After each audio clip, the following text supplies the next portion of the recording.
हे दोस्तों, क्या आपके साथ कभी ऐसा हुआ है?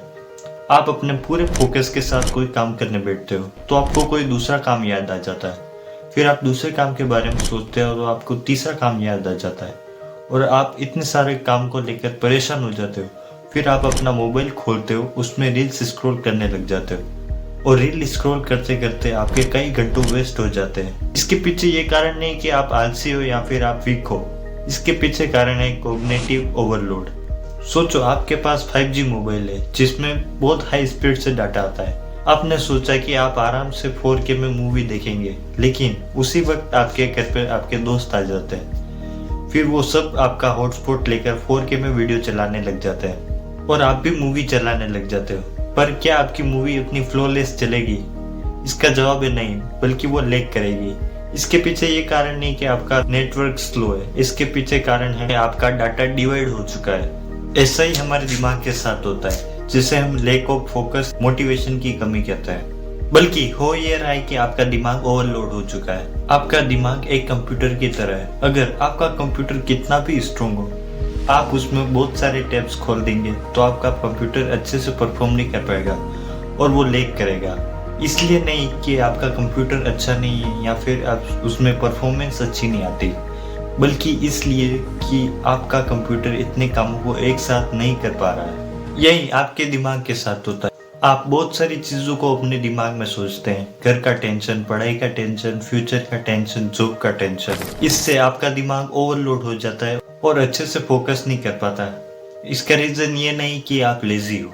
न्यूरोसाइंटिस्ट इसे कहते हैं कॉग्निटिव ओवरलोड। अगर आपके साथ भी ऐसा होता है तो आपको और ज़्यादा मोटिवेशन की ज़रूरत नहीं है, बल्कि आपको एक ज़रूरत है तो सिर्फ एक सिस्टम की। तो आज की वीडियो में हम आपको एक सिंपल सिस्टम बताएंगे जिससे आप अपने दिमाग को फोकस कर पाएंगे। आज मैं आपको कोई मोटिवेशन बातें नहीं बताऊंगा, बल्कि मैं आपको एक सिस्टम दूंगा जिससे आप पूरे दिन मोटिवेटेड रह सकते हो। सोचो, आपके टीचर ने आपको एक क्वेश्चन सोल्व करने के लिए दिया और आपको नहीं बताया कि इसको कैसे सोल्व करना है, नहीं आपको कोई सॉल्यूशन बताया और नहीं पहले उसकी प्रैक्टिस कराई, तो आप सोल्व कर पाओगे? इसका जवाब है आप बिल्कुल नहीं कर पाओगे।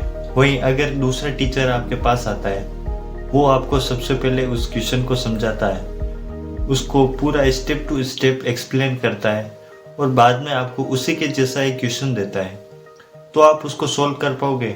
90% लोगों का आंसर होगा बिल्कुल, वो आराम से इस क्वेश्चन को सोल्व कर देंगे।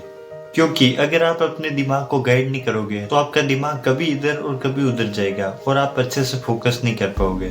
और वहीं अगर आप अपने दिमाग को अच्छे से गाइड करोगे कि किस टाइम पे कौन सा काम करना है, तो आपका दिमाग अच्छे से काम करने लगेगा। अगर आपके पास 1 GB की मेमोरी है तो आप उसमें 1 GB से ज़्यादा का कंटेंट नहीं डाल सकते। वैसे ही आपके दिमाग में एक फिक्स स्टोरेज होता है, उससे ज़्यादा आप अपने दिमाग में डालोगे तो वो अच्छे से परफॉर्म नहीं कर पाएगा। आप पूरे दिन अपने दिमाग में कंटेंट डालते हो, पढ़ाई का स्ट्रेस लेते हो, नौकरी का स्ट्रेस लेते हो और ये सब मिलकर आपके दिमाग को ओवरलोड कर देते हैं, जिसे कॉग्निटिव ओवरलोड कहता है। इसे कम करने के लिए मैं आपको 3 स्टेप बताऊंगा जिससे आप इस प्रॉब्लम से लड़ सकते हैं। तो इसका पहला स्टेप है शोडो बेरेंडम। शोडो एक जापानीज आर्ट है जिसमें एक मास्टर होता है, वो एक पेपर लेता है और उस पे उसके मन में जो भी आता है वो ड्राइंग बनाता जाता है। वो कोई रेंडमली चीजें नहीं बनाता, बल्कि उसके दिमाग में जो आता है वही बनाता है। इससे होता यह है कि आपके दिमाग में जो भी ओवरलोड हो चुका है वो उस पेपर पे निकल जाता है। तो आप भी इस जापानीज फिलोसफी को फॉलो कर सकते हो। मैं ये नहीं कह रहा हूँ कि आप अपने पेपर लेकर ड्राइंग बनाने लग जाओ, बट एटलीस्ट जो भी आपके दिमाग में आता है उसको एक पेपर पर लिखना स्टार्ट करो। सुबह उठते ही जो भी आपके दिमाग में आता है, मतलब जो भी, वो उस आप पेपर पर लिख दो। इससे होने ये लगता है कि आपके दिमाग में जो भी स्ट्रेस भरा होता है सब उस पेपर पर निकलने लग जाता है और धीरे धीरे आप नोटिस करोगे कि आपका दिमाग हल्का होने लगता है। फिर आता है स्टेप 2, डिसाइड द फ्रेड। अब आपने जो भी उस पेपर पे लिखा है आपको देखना है कि इसमें से कौन से काम है जो आप अभी तुरंत कर सकते हो, उसको तुरंत ही निपटा दो। दूसरा है शेड्यूल इट, यानी कि ऐसा काम जो आप बाद में कर सकते हो उसको शेड्यूल कर दो। तीसरा है डिलीगेट, यानी कि ऐसा काम जो आपका जरूरी नहीं लगता वो आप दूसरों को करवा सकते हो। और फोर्थ स्टेप है डिलीट। तो ऐसे थॉट्स जो आपके बिल्कुल काम नहीं आ रहे, वो ऐसे आपके दिमाग में घूम रहे हैं, उनको डिलीट कर दो। तो मैं फिर से रिपीट करता हूँ, जो भी उस पेपर में आपने लिखा, तो सबसे पहले डू इट, यानी कि जो काम आप कर सकते हो उसको अभी कर निपटा लो। दूसरा, शेड्यूल इट, जो आप काम अभी नहीं कर सकते उसको शेड्यूल कर दो। तीसरा है डेलीगेट इट, वो काम जिसे आप दूसरों से करवा सकते हो वो आप दूसरों को दे दो। और चौथा है डिलीट इट। और थर्ड स्टेप, फॉलो स्प्रिंट, यानी कि वो काम जो भी आप डू इट में लिखा है उसको आप 25 मिनट के अंदर अंदर करने का ट्राई करो। यानी कि आप 25 मिनट का टाइमर लगाओ और उसको उस 25 मिनट के अंदर ही पूरा कर दो।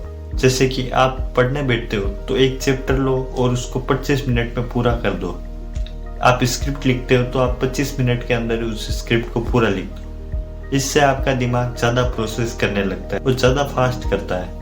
और आप 2 हफ्ते में नोटिस करेंगे कि आपकी कॉग्निटिव परफॉर्मेंस 37% इंक्रीज हो चुकी है। ट्रस्ट में दोस्तों, ये जापानीज तरीका बहुत इफेक्टिव है, इसको मैं भी फॉलो करता हूँ। आप भी 2 हफ्ते तक फॉलो करके देखिए और बाद में इस वीडियो में आके कमेंट करना। अगर आपको कोई चेंज दिखता है तो इस वीडियो में आके फिर से कमेंट करना।